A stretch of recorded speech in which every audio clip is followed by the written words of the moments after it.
Lewap vilayetinde Amerikanyň Birleşen Ştatlaryndan ýaşaýyş durumunu almak isleýänleriň köpelendigini syňlasa bolýar. Munyň bilen bagly şu günlerde Sewitin wiza we terjimeçilik merkezlerinde Green Card lotereýasy üçin anketa doldurtmak isleýän adamlar gözgörteli artdy. Bu ýagdaýlar barada Azatlyk radiosynyň habarçysy 18 oktýabrda Sewitden maglumat berdi. Türkmenabad şäherindäki wiza we terjimeçilik merkezlerine ýüzlenip ingliz dilindäki anketany doldurtmak isleýän adam juda köp. Olaryň arasynda erkekler we zenanlar bar. Ýöne umuman alanyňda erkekleriň sanynyň has köpdigini syňlasa bolýar diýip habarçymyz bellidi. ABŞ-nyň hökümeti Türkmenistanda halk içinde ýaşyl kart lotereýasy diýilen programma arkaly beýleki ýurtlaryň raýatlaryna Amerikan ýaşaýyş durumunu almak mümkinçiligini döredýär. Ýylda bir gedek gurnulýan diversifikasiýa utuşlaryna gatnaşyjylar ingliz dilindäki ýörite anketany online görnüşde doldurup iýerýärler. İngiliz dilini gowy bilmeýän ýa-da ingliz diliniň derejesi pes bolan köp adam anketalary doldurmak üçin wiza we terjimeçilik merkezleriniň hyzmatlaryndan peýdalanýar.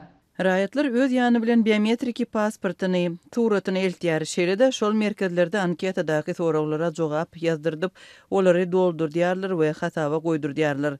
Raýatlaryň her biri bu hyzmat üçin 300 manat töleýär. Anketalary doldurup bermek hyzmaty noýabryň 5-ine çenli dowam edýär Dip habarçymyz bellidi. Onuň tasdiklamagyna görä Green Card lotereýasyna isleg bildirýän raýatlaryň köpelmegine ykdysady kynçylyklar we işsizlik bilen bir hatarda lotereýanyň soňky netijeleriniň eglan edilmeginiň ýygyny utuş gadanan türkmenleriň arasynda sewit ilatynyň köp bolmagy hem täsir edipdir.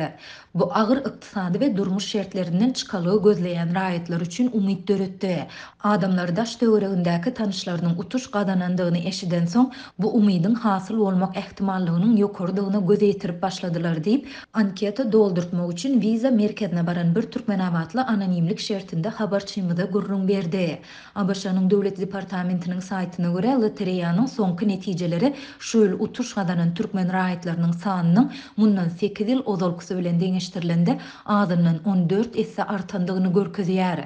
Green Card lotereýasynda ýeňiş gadanan türkmenistanlaryň sany 2016-njy ýylda 91, 2017-nji ýylda 306, 2018-nji ýylda 258, 2019-njy ýylda 515, 2020-nji ýylda 870, 2021-nji ýylda 745, 2022-nji ýylda 555 adama deň boldy. 2023-nji ýylda bolsa bu görkeziji 1313 adama barabar boldy. Bu geçen ýylyň netijeleri bilen deňeşdirilende 2 hisseden hem köpdür.